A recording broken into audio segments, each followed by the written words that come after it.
Hello friends, hope you all are fine.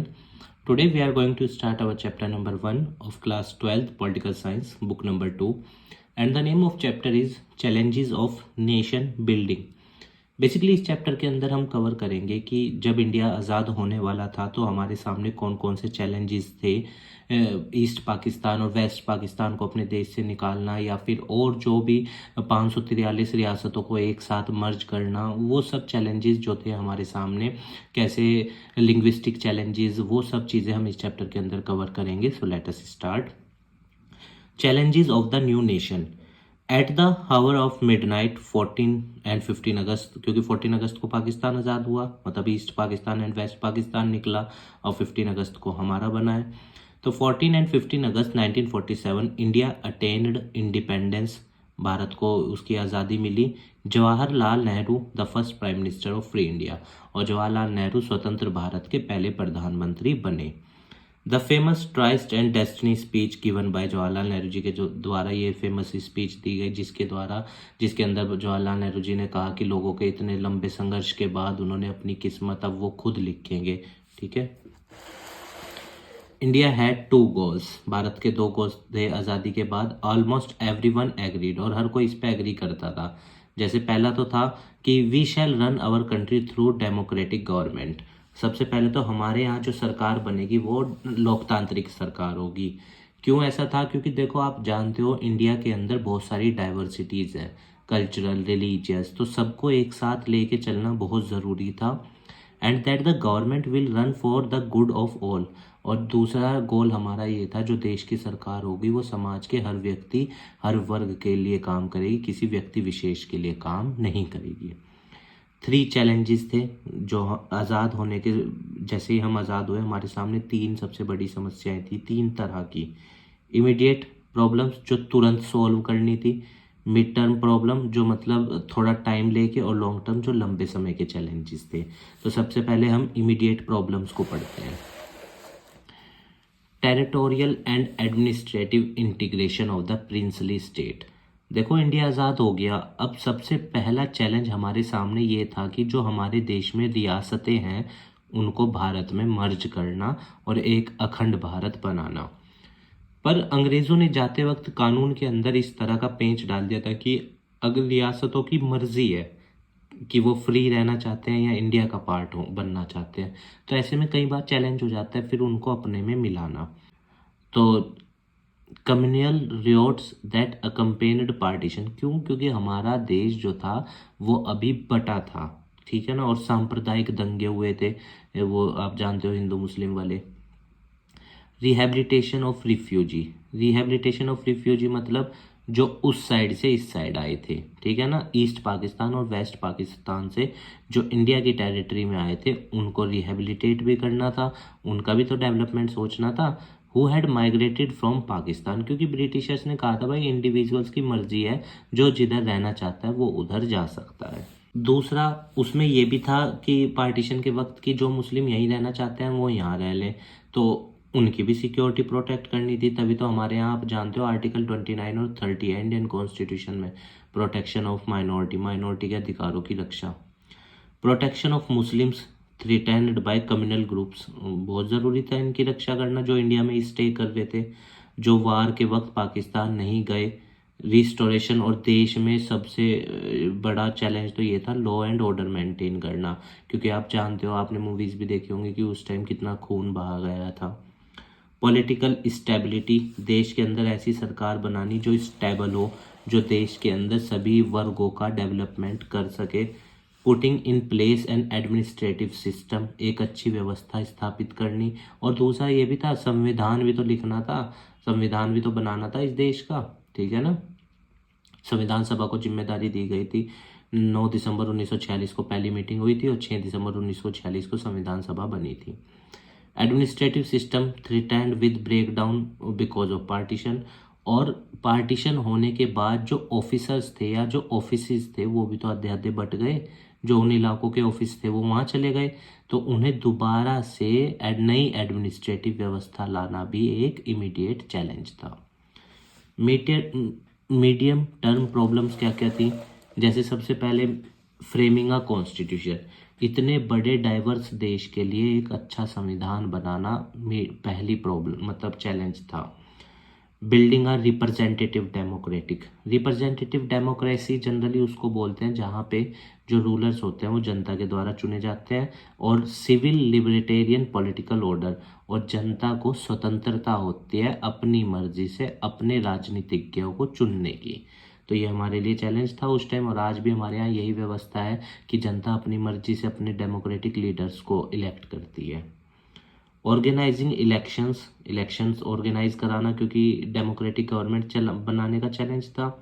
To put in place the systematic of representative and responsible government, तो election conduct कराना इसलिए ज़रूरी था उस time, और regular election time to time, वो भी एक चैलेंज था। ठीक है ना, जैसे हमने पंचायतों का देखा है 1992 तक वो स्टेट विल पे डिपेंड करती थी, पर अब तो चलो खैर उनका भी 73वां संविधान संशोधन और 74वां संविधान संशोधन 1992 के बाद उनके इलेक्शन रेगुलर हो रहे हैं। तो उस टाइम हमारे सामने ये भी चैलेंज था कि जो राज्य बन रहे हैं, क्योंकि स्टेट रिकॉग्नाइजेशन कमीशन भी बना था 1953 में, और 56 में 14 राज्य वो सब भी बने हमारे यहाँ, आगे आएगा भी चैप्टर में। तो इलेक्शंस टाइम से कराना वो भी एक रेस्पॉन्सिबिलिटी थी। Abolishing the semi feudal agrarian, semi feudal मतलब जिसमें मेहनत पीजेंट्स करते थे और पैसा लैंडलॉर्ड खाता था खेती का, वो एबोलिश करना, जो जिस ज़मीन को बोता आ रहा है वो ज़मीन उसकी। और ये किसके ज़रिए किया था? भारत सरकार ने लैंड रिफॉर्म्स के ज़रिए ज़मींदारा सिस्टम ख़त्म किया था ना हमारे यहाँ, और लैंड सीलिंग कर दिया था। लैंड सीलिंग क्या होता है? जब ज़मीन की ना मैक्सिमम लिमिट तय कर दी जाए, एक व्यक्ति कितनी होल्ड करेगा, उसको लैंड सीलिंग बोलते हैं। ये थी मीडियम टर्म प्रॉब्लम। अब लॉन्ग टर्म प्रॉब्लम क्या थी? प्रोमोटिंग नेशनल इंटीग्रेशन, क्योंकि देखो आप जानते हो इंडिया बहुत ज़्यादा डाइवर्स कंट्री था, तो सभी तरह की कम्युनिटीज़ को, प्रिंसली स्टेट्स को एक साथ लाना एक अम्ब्रेला के नीचे आसान काम नहीं था, क्योंकि हर किसी के अपने इंटरेस्ट थे। फैसिलिटेटिंग रैपिड इकोनॉमिक डेवलपमेंट, देश की तरक्की बहुत तेज़ी से करना, वो भी एक चैलेंज था। इसीलिए 1950 में प्लानिंग कमीशन बनाया गया, 1952 में नेशनल डेवलपमेंट काउंसिल बनाई गई, या 5 ईयर प्लान्स चलाए गए हमारे यहाँ पे, ठीक है ना, या फिर 1991 का न्यू इकोनॉमिक पॉलिसी लाई गई, स्पेशल इकोनॉमिक जोन्स, बहुत कोशिश की गई है भारत सरकार के द्वारा देश के आर्थिक विकास के लिए। उसके बाद जो चैलेंज था वो था एंडेमिक पॉवर्टी, जो देश में लोगों पे पैसा नहीं है या जो बीमारियां फैली हुई हैं, ठीक है ना, डिजीज़ है, हेल्थ स्ट्रक्चर पुअर था, उसको इम्प्रूव करना। अगर मैं आपको बात एक डाटा बताऊं, 1950 में देश में जो ये कम्युनिटी हेल्थ सेंटर होते हैं ना, ये छोटे छोटे कस्बों में, ये पूरे देश में एक भी था। तो अंग्रेज़ों ने सिर्फ वो डेवलपमेंट किया जिनसे उनको फ़ायदा पहुंचना था। इनिशिएटिंग द प्लानिंग प्रोसेस शुरू करना था, इसीलिए प्लानिंग कमीशन बना, फिर जिसका नाम 2015 में नीति आयोग किया गया। Bridge the gap between mass expectations aroused by the freedom struggles and their fulfilment. अब देश आज़ाद हो गया था तो लोगों की अपनी एक्सपेक्टेशंस भी थी, उम्मीदें भी थी, ठीक है ना, कि हमारा देश कैसा होगा, हम कैसे जिएंगे, वो सब, और हमारे अधिकार क्या होंगे, तो उन सब एक्सपेक्टेशंस को भी पूरा करना था। Getting rid of centuries long social injustice, और जो समाज में सोशल इनजस्टिस था, आप जानते हो ना, कास्ट हायरार्की थी हमारे यहाँ, तो उसको ख़त्म करने वाला कंसेप्ट लाना था, सबको इक्वल ट्रीट करना था, या नहीं, तभी तो आर्टिकल 14 से आर्टिकल 18 तक राइट टू इक्वालिटी डाला गया, इनइक्वालिटी को ख़त्म करने के लिए। ऑपरेशन, जो for example upper caste lower caste का उस टाइम ऑपरेस करती थी, या फिर जो भी और किसी भी तरीके का ऑपरेशन अगर सोसाइटी में एग्जिस्ट करता था जो अंग्रेज़ों से पहले, अंग्रेज़ों के वक्त, तो उसको ख़त्म करना। इवॉल्व अ फॉरेन पॉलिसी, विदेशी नीति ऐसी बनानी अपनी कि हम दूसरे देशों के साथ डील कैसे करेंगे, which would defend Indian independence, इस तरह की फॉरेन पॉलिसी बनाना जो भारत को इंटरनेशनल लेवल पे एक बड़े स्तर पे ले जाए। एंड प्रमोट पीस, शांति को प्रमोट करेंगे दुनिया भर में, क्योंकि कोल्ड वॉर आप जानते हो 1945 जब वर्ल्ड वॉर ख़त्म हुआ, उसके बाद यूएसए और यूएसएसआर के बीच में कोल्ड वॉर शुरू हुआ था। कोल्ड वॉर जनरली क्या होता है? जिसमें दो देश आपस में एक दूसरे को धमकी दे रहे हैं पर लड़ नहीं रहे हैं, क्योंकि 1945 के बाद यूएसए और यूएसएसआर के बीच में सुपर पावर बनने की, मतलब एक तरह से कह सकते हैं होड़ लग गई थी कि कौन सुपर पावर बनेगा। The national leaders were committed to the goals of rapid social and economic change. तो जो नेशनल लीडर्स थे, हमारे देश के लीडर्स थे, उनके मेन प्रायोरिटी थी कि भाई समाज का में डेवलपमेंट आए, लोगों का जीवन अच्छा हो और आर्थिक गतिविधियां भी देश में बढ़ें। क्योंकि आप जानते हो इंडिया शुरू से ही एग्रीगेरियन इकोनॉमी था, तो दूसरे सेक्टर को भी डेवलप करना बहुत ज़्यादा ज़रूरी था, चाहे वो सेकेंडरी सेक्टर है चाहे वो टर्शरी सेक्टर है। And democratization of the society को डेमोक्रेटिक बनाना, and polity and the values imparted by the national movement, और जो लोगों की इच्छाएं आशाएं थी राष्ट्रीय आंदोलन के वक्त, उन सब इच्छाओं एक्सपेक्टेशंस को पूरा करना, एक मतलब उसको लोगों का विकास करना भी बहुत ज़्यादा ज़रूरी था। Partition, displacement and rehabilitation. देखिए, जब किसी चीज़ का टुकड़े होते हैं, फॉर एग्जांपल जैसे किसी घर के टुकड़े होते हैं, तो लोग डिस्प्लेस होते हैं ना, कुछ लोग पहले वाले घर में रह जाते हैं, कुछ नए वाले में। तो सेम इसी तरह देश, तो जब हमारे देश का पार्टीशन हुआ तो बहुत बड़ी संख्या में लोग इधर से उधर गए, उधर से इधर आए, और किलिंग्स भी देखने को मिली बहुत ज़्यादा। तो अब जो लोग उधर से इधर आ रहे हैं उनको रिहेबिलिटेट भी तो करना है, उनका भी तो डेवलपमेंट करना है। On 14th and 15th August 1947, two nation states came in existence. दो स्टेट्स आए सामने बन के, India and Pakistan.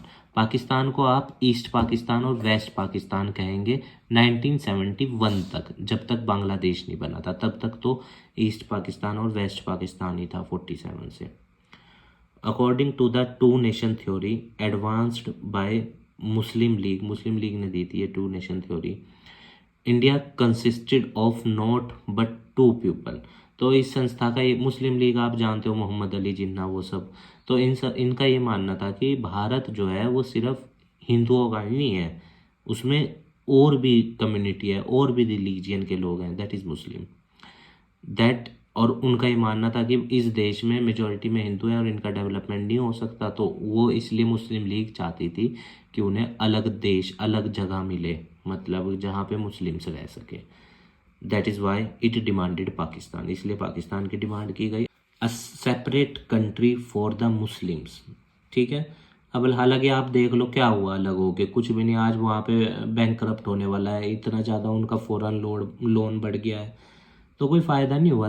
The Congress opposed this theory, Congress ने इस थ्योरी को अपोज किया, एंड डिमांडेड फॉर पाकिस्तान की, जो पाकिस्तान की डिमांड थी उसको भी अपोज किया कि नहीं ऐसा कुछ नहीं है, और इंडिया में ये सब मिल के रह सकते हैं, और आज रह भी रहे हैं। यहाँ के मुस्लिम्स या यहाँ की अदर माइनॉरिटी कम्युनिटीज़ को देखो, वहाँ की माइनॉरिटीज़ कम्युनिटी वहाँ की मेजॉरिटी कम्युनिटीज़ से ज़्यादा अच्छा जीवन जी रही है हमारे देश में, क्योंकि हमारे यहाँ सब डेमोक्रेटिक व्यवस्था है, everyone is free to enjoy their fundamental rights. But several political development in 1940s के वक्त कुछ ऐसी चीज़ें हुई जिसकी वजह से ये मुस्लिम लीग या ये पार्टीशन, ये वाला कंसेप्ट ज़्यादा आगे बढ़ गया। The political competition between the Congress and the Muslim League के बीच में था पॉलिटिकल कंपटीशन, और lead to the decision for the creation of Pakistan, जिसकी वजह से फिर अंत में, क्योंकि देखो कई बार क्या होता है, हमें पता है डेमोक्रेटिक देश के अंदर मेजॉरिटी जीतती है, ठीक है, तो अब मान लो कई बार माइनॉरिटी का रिप्रेजेंटेशन अगर नहीं हो पा रहा तो फिर माइनॉरिटी एलिनेटेड फील करती है, और वो कहते हैं कि फिर हमें अलग होना है। तो वही बात थी कि मेजॉरिटी या कांग्रेस और मुस्लिम लीग के बीच में उस टाइम कंपटीशन था, जिसकी वजह से ये जो पाकिस्तान वाली डिमांड थी इसने ज़्यादा जोर पकड़ा। पार्टीशन हुआ कैसे, लेट अस सी। एरियाज, डिमांड क्या थी मुस्लिम लीग की कि हमें भारत का हर वो इलाका चाहिए जहाँ पे मुस्लिम है। अब ऐसे तो पता नहीं फिर कितने पाकिस्तान निकल जाते देश में, तो फिर तय ये हुआ कि वो इलाका दिया जाएगा जहाँ पे सबसे ज़्यादा मुसलमान हैं। Areas where Muslim were in majority, जहाँ पे मुस्लिम मेजोरिटी में थे, वो टेरिटरी पाकिस्तान को दी जाएगी, बाकी इंडिया के साथ रहेगी। देयर वर, जिन्ना तो ये कह रहा था कि मुस्लिम लीग की डिमांड ये थी कि हमें हर वो इलाका दो। There were lot of difficulties in this process. अब डिफ़िकल्टी तो आएगी, देखो जो उधर लोग रह रहे हैं दूसरी कम्युनिटी के, अब मान लो जो उधर की कम्युनिटी मेजॉरिटी में आ गई वो उनका एक्सप्लॉइटेशन कर रही है, या और देखा भी गया है मूवीज़ के जरिए कि कितना बड़े स्केल में जिनोसाइड हुआ। There were no single belt of Muslim majority, तो पूरे देश में कहीं भी नहीं थी कि एक ही इलाके में हो, अलग अलग जगह पे थी। तो कोई सिंगल बेल्ट नहीं थी जहाँ मुस्लिम मेजोरिटी में हो। तो देयर वर 2 एरियाज जहाँ पे ये कंसंट्रेशन था कि सबसे ज़्यादा मुस्लिम है, वन इन वेस्ट जिसे वेस्ट पाकिस्तान कहा गया और the other one is east.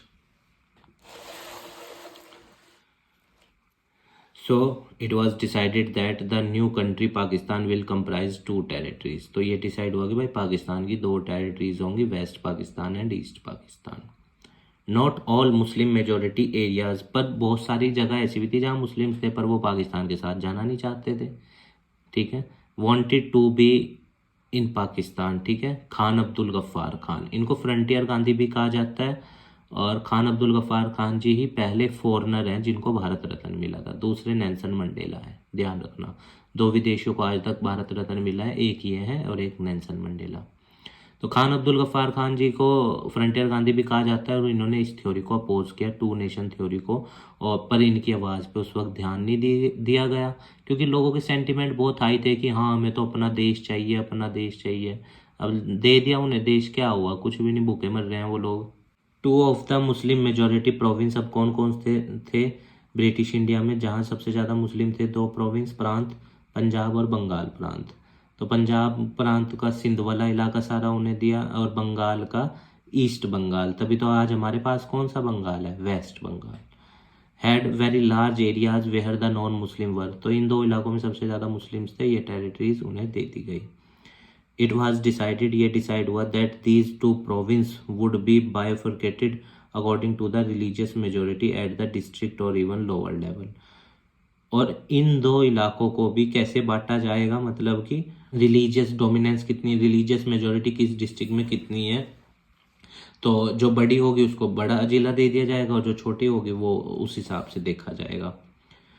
अब माइनॉरिटीज तो दोनों साइड होनी थी, जो लोग इधर से उधर चले गए वो बचे हुए यहाँ माइनॉरिटी में रह गए, जो उधर से इधर आए और जो वहीं रुक गए वो वहाँ माइनॉरिटी में हो गए। जैसे हिंदूज का परसेंटेज आज वहाँ 1% है, और क्रिश्चियंस में तो आपने देखा भी हाल फिलहाल में कितना ज़्यादा वहाँ पे वो हुआ, उनके चर्चेज जला दिए गए, वो सब चीज़ें की गई। Lakhs of Hindus and Sikhs in the areas that were now in Pakistan. बहुत सारे हिंदू और सिख वाले इलाके पाकिस्तान में थे, और वो लोग जिन्होंने वहीं स्टे करना चाहा। And N equally large number of Muslim, इसी तरह इक्वली यहाँ पे भी माइनॉरिटी में थे मुस्लिम, ठीक है ना। Punjab and Bengal found themselves trapped. अब इन लोगों को सबसे ज़्यादा समस्या, क्योंकि जो उधर माइनॉरिटी में थे मेजोरिटी वाले उन पे हैवी होंगे, और जो इधर मेजोरिटी में थे ऐसा लग, पर हमारे यहाँ के संविधान ने देखो मेजोरिटी को माइनॉरिटी के ऊपर हैवी नहीं होने दिया। आर्टिकल 29-30 या जितने भी फंडामेंटल राइट्स हैं मेजोरिटी माइनॉरिटी के सभी इक्वल हैं। The minorities on both side of the border were left with no option except to leave. अब उधर जो माइनॉरिटी में थे वो इधर आने लगे, फिर आप जानते हो यहाँ पे आके प्रॉब्लम्स हुई, मतलब कि उन्होंने मारा उन्हें रास्ते में, और इधर से जब उधर जा रहे थे तो फिर इधर वालों ने मारा, क्योंकि इनके लोगों को उनके द्वारा मारा गया था। पार्टीशन के कॉन्सिक्वेंसेज हुए क्या, प्रभाव क्या पड़ा, रिजल्ट क्या निकला? तो रिजल्ट तो क्या निकलना था, देखो पार्टीशन या लड़ाई कभी भी किसी चीज़ का सॉल्यूशन नहीं हुआ करता, चीज़ों के ऊपर बैठ के चर्चाएं होती हैं तभी सॉल्यूशन निकलते हैं। देयर वर किलिंग्स दो and atrocities on both side. तो देखिए जब भी पार्टीशन होता है तो कभी किसी का भला नहीं होता, सिर्फ किलिंग्स होती हैं, लोगों का डिस्प्लेसमेंट होता है और आर्थिक गतिविधियाँ, देश की ग्रोथ स्लो होती है। Cities like Lahore, Amritsar, Kolkata become divided into communal zones. Communal zones मतलब सांप्रदायिक वाले इलाकों में बट गए कि यो कॉलोनी हिंदुओं की, यो कॉलोनी इनकी, यो कॉलोनी इनकी, इस तरह। या जाहिर सी बात है वो तो बटनी थी। और आज आप देख भी लो जितने भी लगभग बड़े शहर होते हैं नॉर्मली वहाँ पे देखा गया है कि जो कॉलोनीज होती हैं वो एक पर्टिकुलर, हालांकि हमारे यहाँ freedom to reside throughout the territory of India है आर्टिकल 19 में, पर मैं एक आम तौर पे कह रहा हूँ कि ये देखा जाता है कि एक कम्युनिटी एक पर्टिकुलर एरिया में ही रहना चाहती है। Muslims would avoiding going into the area, तो मुस्लिम्स उस इलाके में अवॉइड करते थे जहाँ हिंदू और सिख रहते थे, और सिमिलरली हिंदू और सिख उस इलाके में अवॉइड करते थे जहाँ मुस्लिम प्रीडोमिनेंस थी। और आज भी आप देख लो जनरली यही है, हर इंसान अपना घर अपनों के साथ बनाने की कोशिश करता है, अपनों के बीच में बनाने की कोशिश करता है, ठीक है ना। वो ठीक है, आर्टिकल 19 का के अंदर 6 आज़ादी में से एक आज़ादी है, freedom to reside throughout the territory of India, पर मैं एक नॉर्मल उसमें कह रहा हूँ। Minorities on both side of the border fled their home. अब दोनों तरफ की माइनॉरिटीज ने अपने घर छोड़ दिए और एक दूसरे जगह पे जाके रिफ्यूजी कैंप्स में रहने लगे। उधर के लोग इधर रिफ्यूजी कैंप में और इधर के लोग उधर। They travel to the other side of the new borders by all sorts of mean. पैदल भी आए बहुत से लोग, तो कई कई दिन का सफ़र करके, जिसे जैसे मिला वो मतलब उसने ट्रैवल करने की कोशिश की और मतलब चीज़ों से बचने की कोशिश की। Thousand of womens were abducted on both side of the border. बहुत सारी महिलाओं के साथ तो उस टाइम सबसे ज़्यादा बुरी स्थिति हुई। They were made to convert to religion. Convert किया गया जो एबडक्टर था, जो उनको जो इसने उनको कब्जे में लिया था, और ज़बरदस्ती मैरिज की गई। बहुत से केसेस में तो इन मैनी केसेस वुमेन्स को उनके परिवारों के द्वारा ही मार दिया गया ताकि घर की इज्जत वो ना हो, जैसे कह सकते हैं वो वाला कंसेप्ट था कि घर की इज्जत बेकार ना हो, लाइक दैट वाला, कि in many cases womens were killed by their own family members to preserve the family honoured. Many childrens, बहुत सारे बच्चे जो थे वो अपने पेरेंट्स से जुदा हो गए। मतलब भीड़ में जाहिर सी बात है बहुत बड़ी संख्या में लोग आ रहे जा रहे हैं, तो बहुत सारे बच्चे ऐसे थे जो अपने पेरेंट्स से बिछड़ गए। The employ of the government and the railway. Government के एम्प्लॉय भी बट गए, जो इस इलाके में थे वो इधर रह गए, जो उधर के थे वो उधर। मैंने बताया था ना कि एडमिनिस्ट्रेटिव व्यवस्था भी दोबारा सेटअप करनी थी। Even after large scale migration of Muslim to the newly created Pakistan, the Muslim population in India accounted for 12%। 1951 में इतनी बड़ी संख्या में मुस्लिम उधर जाने के बाद भी हमारे यहाँ 12% थे, और आज तो 14-15% है। पर वो 12% उस टाइम का 30-35 करोड़ का था, पर आज का 14% 140 करोड़ का है, 15%। Most leaders of the nation movement believed that India must treat persons of all religion equally. अब हमारे लीडर्स का कहता हूँ, हम तो शुरू से ही सबको इक्वली ट्रीट करते हैं, और आज भी आप देखो हमारे देश में सब इक्वली रह रहे हैं, ठीक है ना। मुस्लिम हिंदुओं के त्योहारों में आते हैं, हिंदू उनके त्यौहार में जाते हैं, तो ये हमारे देश की ब्यूटी तो है, फैटर्निटी तो है।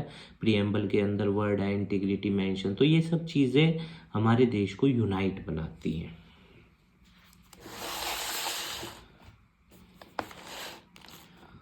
All citizens will be equal irrespective of their religious affiliation. धर्म नहीं मैटर करता, हर व्यक्ति हमारे देश में इक्वल होगा। और आर्टिकल 14 है भी, राइट टू इक्वालिटी, या फिर आर्टिकल 15 देख लो, no discrimination on the basis of race, caste, gender, religion, place of birth. या article 16 equality of opportunity, article 17 abolition of untouchability, या आर्टिकल 18 एबोलिशन ऑफ टाइटल। तो ये सब चीज़ें क्यों डाली गई संविधान में? ताकि भारत के अंदर हर व्यक्ति फ्रीली फील करे और एंजॉय करे अपने अधिकारों को। अब चैलेंज एक और था, पार्टीशन तो चलो हो गया, अब उसके बाद जो चैलेंज था वो था प्रिंसली स्टेट्स। रियासतों को अपने में मर्ज करना भी तो बहुत बड़ा चैलेंज था, क्योंकि पहले राजाओं में आपस में भी तो नहीं बनती थी, तो उन्हें सबको एक साथ लाना वो भी आसान नहीं था। British India was divided into British India, provinces and the princely state, ठीक है। प्रोविंसेस मतलब ब्रिटिश इंडिया के जो प्रोविंस थे, और जो बची हुई थी हमारे यहाँ वो रियासतें थी, 4 प्रोविंस थे। The British Indian provinces were directly under the control of British government के कंट्रोल में थे, और रियासतों को राजा चलाते थे जो कि ब्रिटिश गवर्नमेंट के अधीन थे। Several large and small states ruled by Prince, जिसे हम प्रिंसली स्टेट कहते थे, रियासत कहते थे। एंड प्रांत को अंग्रेजी सरकार चलाती थी, ध्यान रखना, और रियासतों को राजा चलाते थे जो अंग्रेजी सरकार के अधीन थे। enjoyed some form of control over the internal affairs as long as accepted British supremacy। तो इनके ऊपर कंट्रोल होता था, राजाओं के ऊपर, किनका? अंग्रेजी हुकूमत का, और इनको उनके द्वारा दिए गए निर्देशों को मानना होता था। This was called paramountcy and suzerainty of the British crown, और यही क्या थी? इनकी सुप्रमेसी थी, ठीक है ना, कह सकते हो आप। इनके द्वारा बनाई गई व्यवस्था थी कि प्रांतों को तो हम खुद एडमिनिस्टर करेंगे गवर्नर जनरल या वाइस रॉय के द्वारा, और इसको आप करोगे राजा, और राजा किसके अधीन होता था? ब्रिटिश गवर्नमेंट के। अब समस्या क्या थी, आइए देखते हैं। Just before independence it was announced by the British that with the end of their rule over India, तो जैसे अंग्रेज़ों का शासन खत्म होने वाला था, कि उन्होंने ये कहा कि भाई हमारे शासन खत्म होने के बाद paramountcy of British rule, princely states पे जो हमारा शासन है वो भी खत्म हो जाएगा। और एज मैनी एज 565 है ये, ठीक है, प्रिंसली स्टेट वो आज़ाद हैं, इंडिपेंडेंट। देखो यहाँ इन्होंने एक पॉइंट छोड़ दिया कि अगर ये इनको संभाल लिए तो ठीक, नहीं संभाल लिए तो ये आपस में ही लड़ते रहेंगे। तो 565 रियासतें आज़ाद हैं, जिसका मन हो इंडिया में रहना, यूनाइटेड इंडिया में, और जिसका मन हो ना रहना।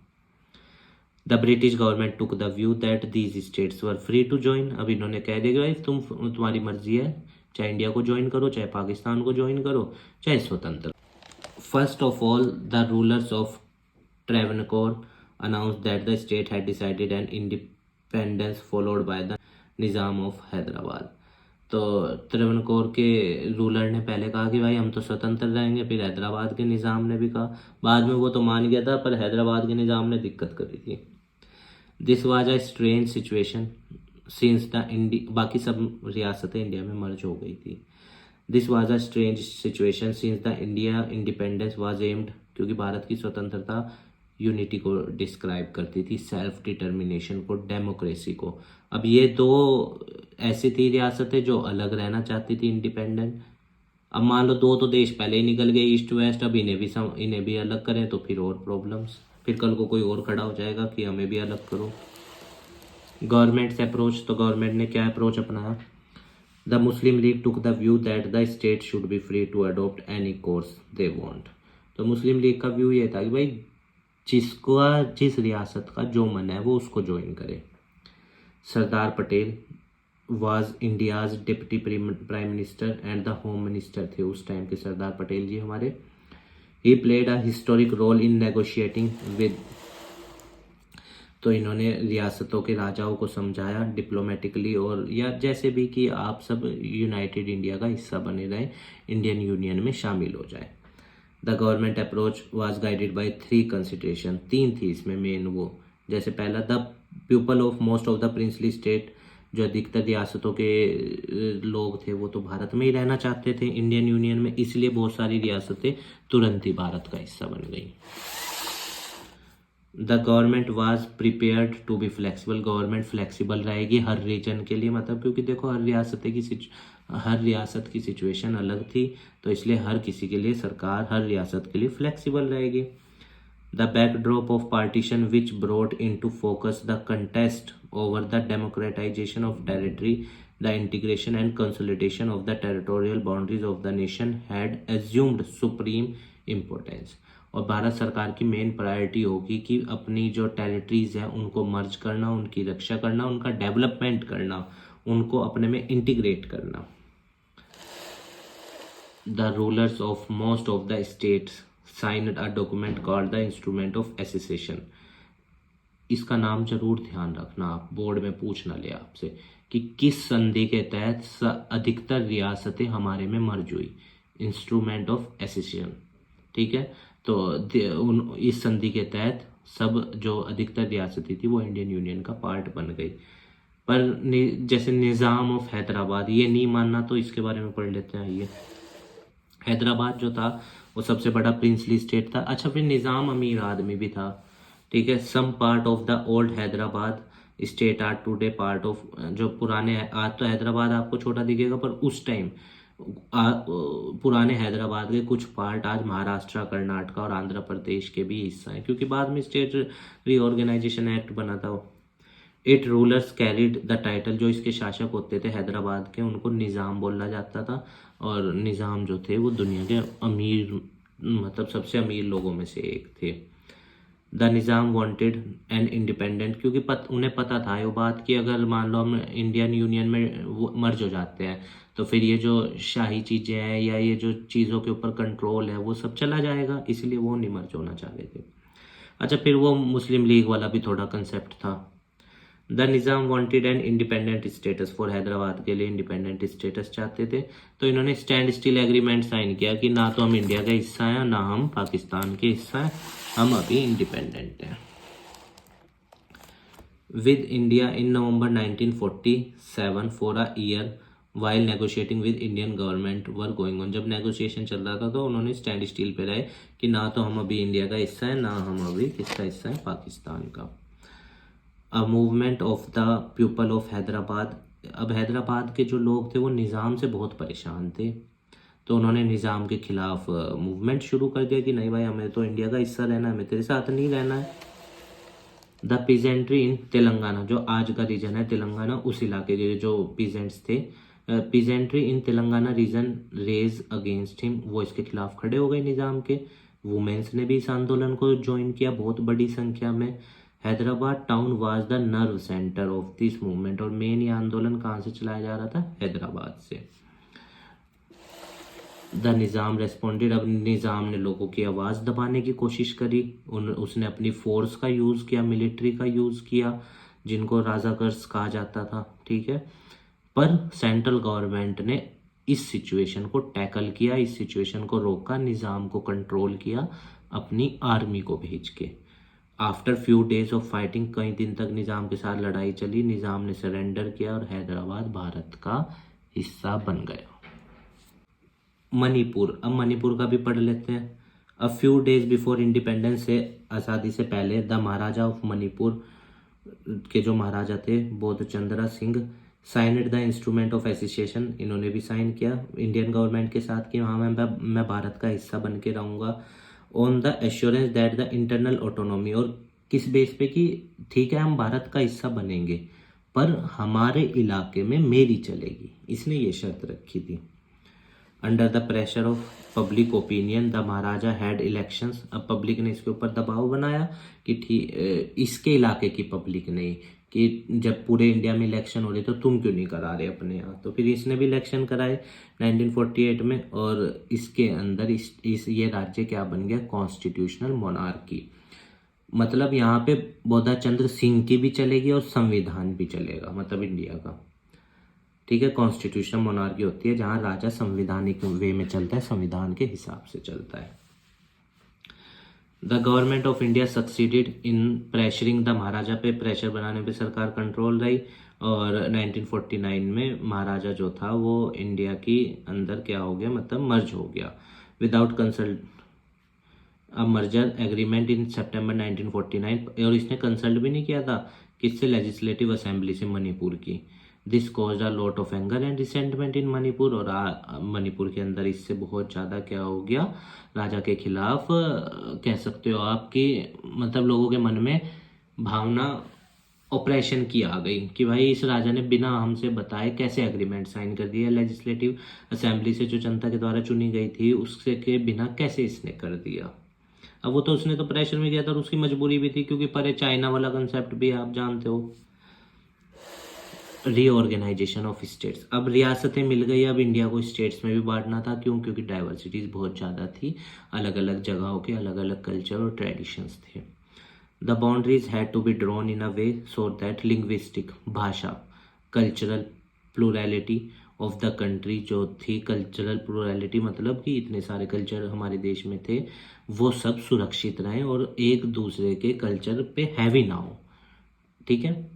After the Nagpur session, Congress का जो हुआ था 1920 में, मैनी प्रोविंशियल कांग्रेस कमेटी, जो प्रांतों की कांग्रेस कमेटी थी, बनाई गई, लिंग्विस्टिक जोन्स बनाए गए, which did not fall in, जो ब्रिटिश इंडिया के एडमिनिस्ट्रेटिव डिवीजन में नहीं आती थी, उन इलाकों में। तो तेलुगु स्पीकिंग वालों ने, आप जानते हो सबसे पहले भाषा के आधार पर जो राज्य बना था वो आंध्रा था, तो तेलुगु भाषा बोलने वालों के लिए आवाज़ उठने लगी। द विशाल आंध्रा मूवमेंट चलाया गया, आंध्रा प्रोविंस को मतलब अलग करने के लिए, आंध्रा स्टेट बनाने के लिए। पोती श्रीरामुलु ये थे जो अनशन पे बैठ गए थे, जो आंध्रा की मांग कर रहे थे, और इनकी मृत्यु हो गई थी, भूख हड़ताल कर रहे थे, 56 डेज के बाद इनकी मृत्यु हो गई थी। A Congress leader and a veteran Gandhian went on the indefinite fast that lead to his death after 56 days. फिर उसके बाद बहुत विवाद हुआ, तो फिर जब लोग इतने ज़्यादा प्रॉब्लम्स क्रिएट हो गई तो फिर उसके बाद राज्य बनाना पड़ा।